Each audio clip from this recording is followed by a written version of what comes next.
Jeremy and Joe here on WGR. Talked a little bit about the free agency ideas for the Bills. They've been linked to, I can give the actual language of it from Jeremy Fowler. He's the one reporting that league executives, rival teams, expect the Bills to strongly address the wide receiver position, and that multiple league execs are linking Rashid Shaheed and Romeo Doubs to the Bills.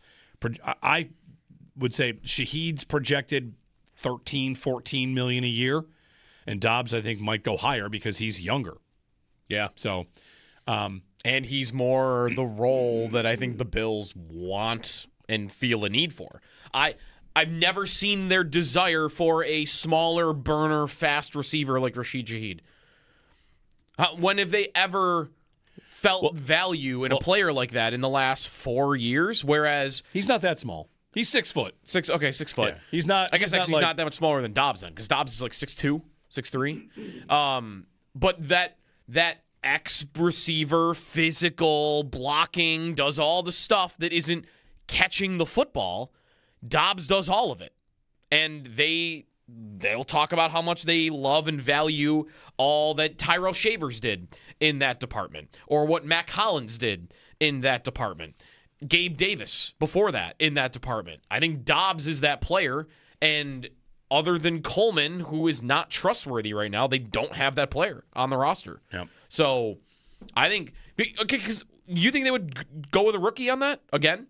Would they do Coleman and a rookie for that role? No. They'll add a veteran. I remain convinced that they will add a veteran, that a veteran is the primary thing they are looking to do. Yeah, I guess the thing I would say is for that type of role, which is not as much about who's good at getting open, who's good at, putting up big stats, but who can just do all that dirty work for me? Like, when you signed Mac Hollins 2 years ago, what does that role cost you? 1 year, $5 million at most for some guys? But I guess in Doubs, you would be hoping, well, this is a guy that can do all that and then can also be a little bit dangerous for me in the pass game. So I think he is a really good shot at that. But I would expect them to sign some veteran to play that style. If it's not him, then I'd start going down the list. Like, it would be cheaper guys, like Noah Brown maybe, like guys that are just not going to move the needle at all, that they would sign in free agency.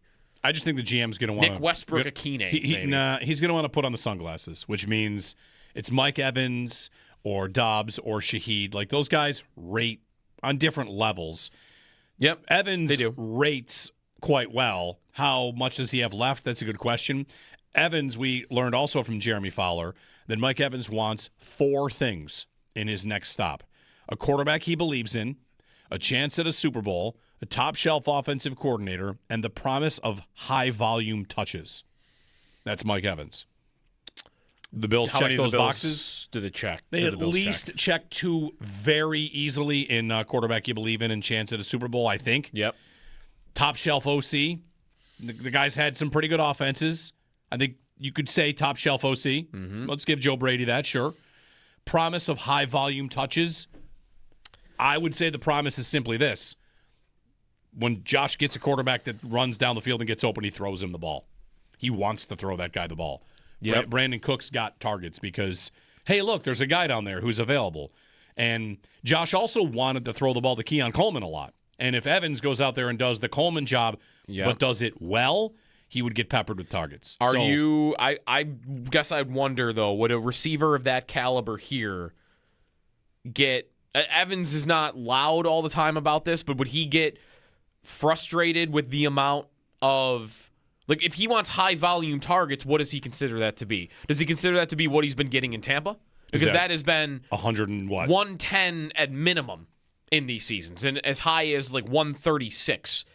I mean, if you go way earlier in his career, he had a year with 173. I don't think that's happening anywhere. No. But 110? Like, can I get 110 in a place? Yeah, I think so. And here, there would be 2 schools of thought on that. One, I don't have a lot of competition for that. So, yeah, I should be able to get 100 targets plus in this offense. But on the other hand, it's kind of the thing maybe that A.J. Brown deals with in Philadelphia. I don't have the opportunity to catch the ball as much as I want because you're running it all the time.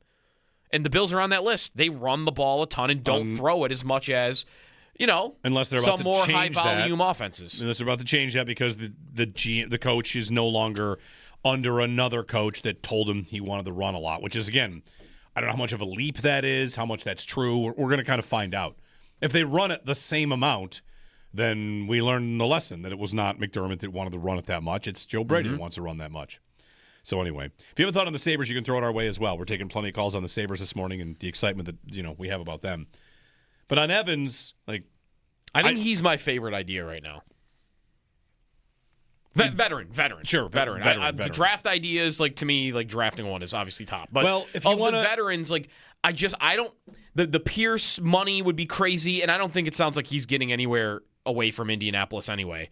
Pittman isn't my favorite, and Doubs isn't my favorite, or Shaheed I like, but Evans, maybe it's just the name, but he's still so good, or has been so good, and I guess I'm not as afraid of the age with him. I think he's the perfect type of receiver for what they need, and it sounds like he might really get to the market, which I've wanted to believe for the last couple of years, and it hasn't actually happened.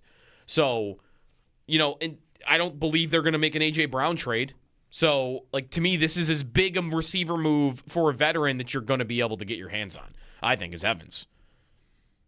Looking at who they met with at the Combine, we do this a lot, and we'll probably do this, with their top 30 visits, just by numbers. Can we figure it all out here just by the numbers, or is it just that, certain players are more likely to get asked? We know they met with one defensive end edge rusher, three defensive tackles. Okay. One corner, one defensive back, Jalen Kilgore there out of South Carolina. 3 safeties, 6 receivers, and 2 punters. Now, there's more than just that, but those are the people we know. It very well might be that we're most likely to find out about receivers because they get more media, they get more attention. I was going to say, did anybody say no?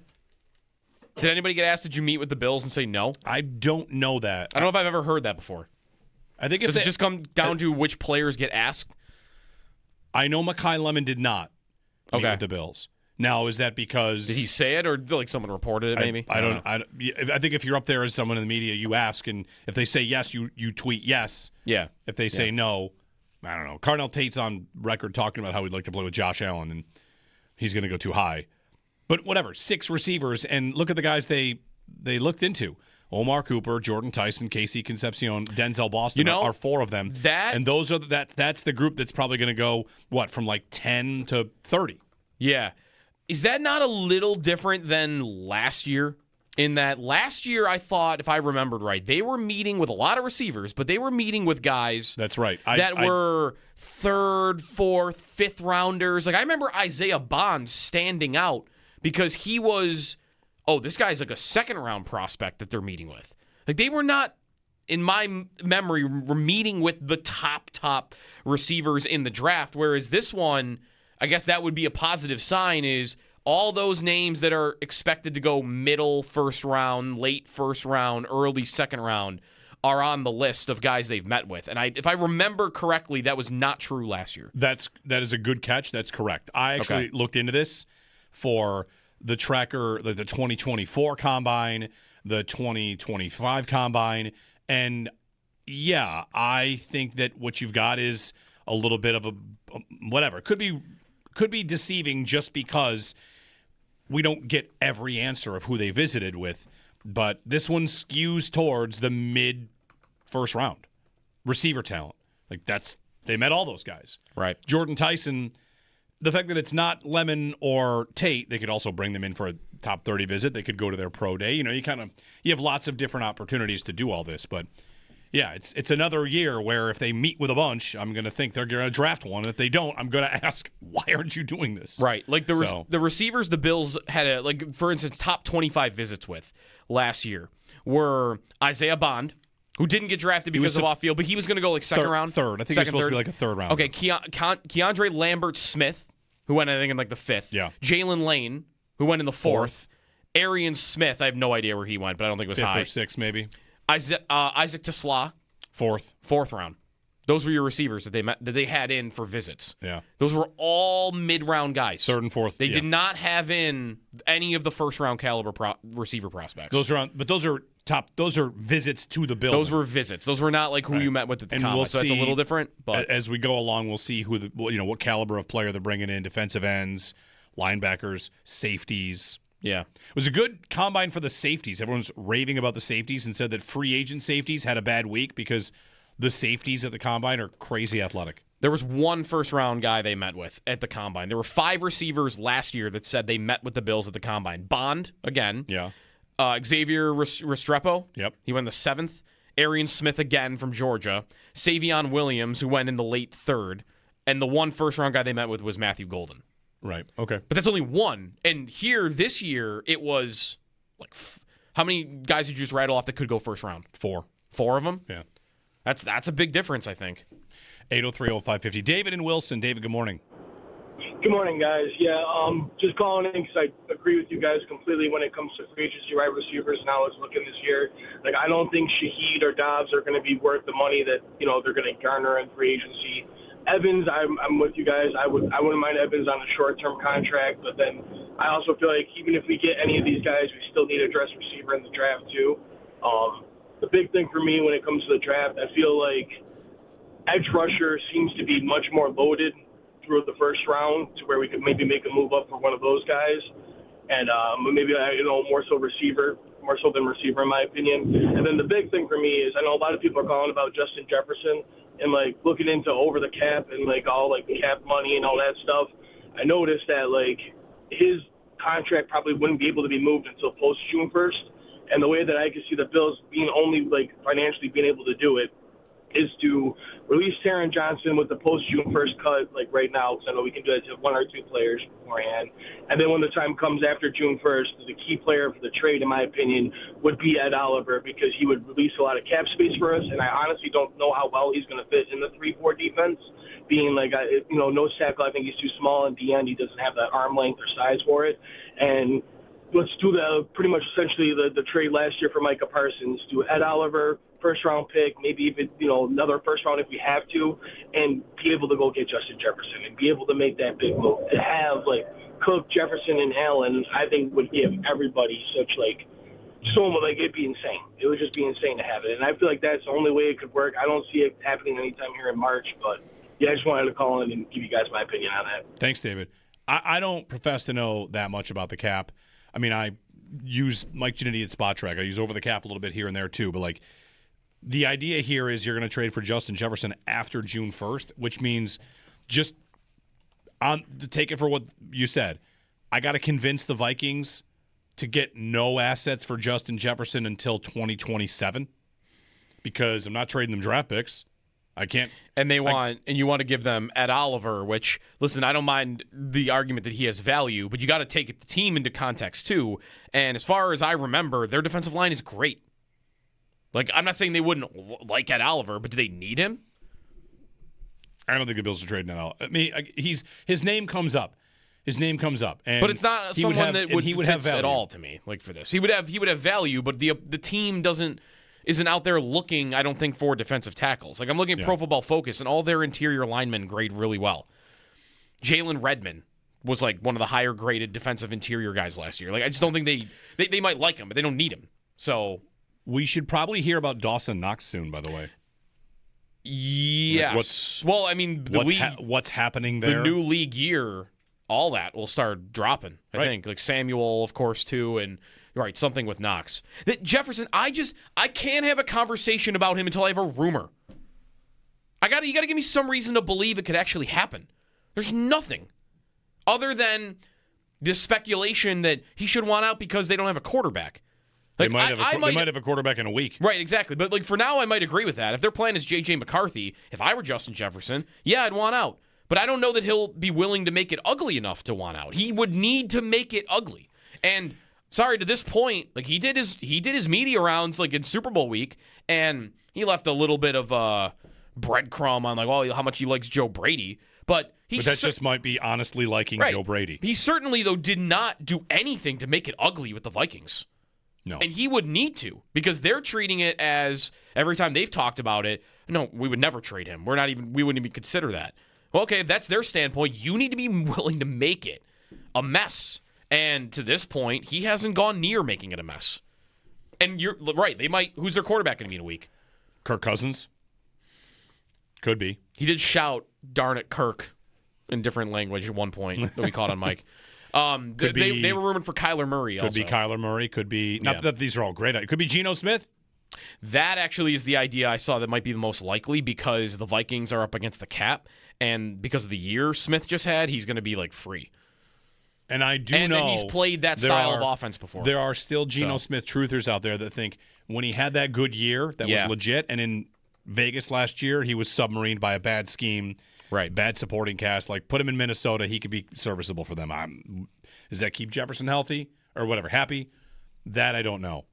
Thanks for the phone call. 803-0550, our phone number, 1-888-552-550. To the point about, the draft class, this is one thing we'll get to.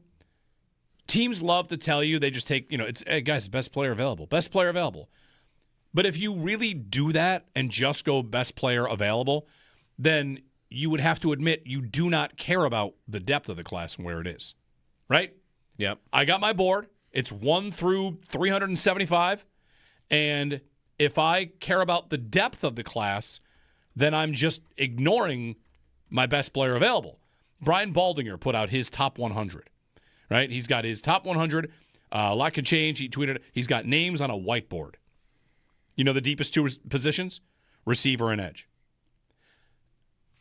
Put yourself in the position of the GM of any football team. You want to get a receiver, an edge, and a safety. Mm-hmm. And you're looking at the board and like, well, listen, if we take the safety here, he's not the highest guy on our board, but there's more depth at receiver and more depth at edge in the second and the third, and we're going to get one of the guys, 3 top 100 players. Whereas if we go the receiver here, the safeties might dry out. Mm-hmm. I know every team's always going to tell you they always do best player available. It has to be a lie if they're looking at the depth of a class. Mm-hmm. You would never care about the depth of a class if you're going best player available. Mm-hmm. Maybe that makes it too binary there, make it one or the other. There's probably, right. a formula that they use. But anyway, the number one position Baldinger had for the most players in the top 100 was receiver. Number 2 was edge. All right. That's good news for the Bills. That's very good news. Right? So both positions, I think they're top 2 for the odds, I would say for sure. Is one of those two. Yeah, 803-0550, our phone number, and 1-888-552-550. Sabres and Golden Knights tomorrow. You want a quick crazy stat on the Golden Knights? Ooh. So they lost 5-0 to Pittsburgh. The crazy stat on the Golden Knights, unless have you seen it? No, probably not. Okay. The Golden Knights, the last time they beat a team that's in a playoff spot was November 20th. Ooh. And they have, this season, of teams that are currently in a playoff spot, they have 4 wins. They beat Carolina twice, the Red Wings once, and Utah once. That's it? That's it. Vegas has beaten 4 wins this year against teams that are right now in a playoff spot. And they would have to do that on the road tomorrow against the Sabres, probably without Mark Stone. Vegas is 1-6 in the shootout this year. Okay. That might be a lot of those losses. That could be. I mean, they are in part, I think, in great shape because they're in the worst division in hockey. Right. That division, can I give you, here's another stat for you on that division. Yeah. That division, second place is Anaheim. Yeah. Anaheim has 19 regulation wins. The Sabres are in second in their division and have 29. 20. I think the Sabres have more points than Vegas. What is Vegas at? You have that up? Yeah. Vegas has 70. 7, and the Sabres are at 76. Mm-hmm. So they would be winning that division by a lot. By 6 points. Yeah. Yeah, Vegas, I mean, they're not well, I guess maybe you could argue they're a bad team by this, but they are not in any danger because they're in a division that is not challenging them, really. Must be nice. 803-0550, our phone number. The trade deadline is this week. Very exciting. Legal tampering, a week from today in the NFL. We've got draft season as well. You can give us a call, 803-0550 and 1-888-552-550. Maybe Mike Evans. How about a good Mike Evans rumor today? How about a list of teams? I was going to say, get him on a podcast. A list of teams. And someone asking him about quarterbacks he'd like to play with. That's the kiss of death. You say that, you're never coming here. That's if not how you it say works. you want to play with. DeAndre I thought the Hopkins. kiss of death was Von Miller was saying. No, Would say you would come. Here. DeAndre Hopkins wanted to come here. Odell. Now, maybe all these were good ideas to not have them come here, but if you say you want to come here, Doesn't happen. kiss of death. We want guys that want to be here, but don't talk about it. I don't know. Jeremy and Joe, give us a ring on Romeo Doubs, on Rashid Shaheed, on trading at Oliver, whatever you want. Offseason begins shortly. Combine in the books. What's the biggest headline from the Combine? How no one was there for offensive lineman interviews. You see that? Yes. But the reason was everybody in the media immediately said it's hard to stay for 6 days. Right. Everybody's got budgets. Sorry, lineman.